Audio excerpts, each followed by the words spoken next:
విజయసాయి రెడ్డి గారికి ఎంపీగా, ఎమ్మెల్యేగా ప్రసన్న కుమార్ రెడ్డి గారికి 2 ఓట్లు వేయాలమ్మా. ఫ్యాన్ గుర్తుకి జగన్ మళ్ళీ గెలిపించాలి.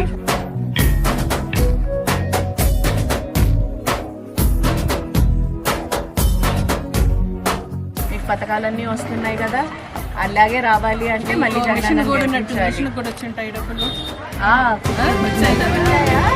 సీఎం అయితేనే కదా ఇవన్నీ వస్తాయి.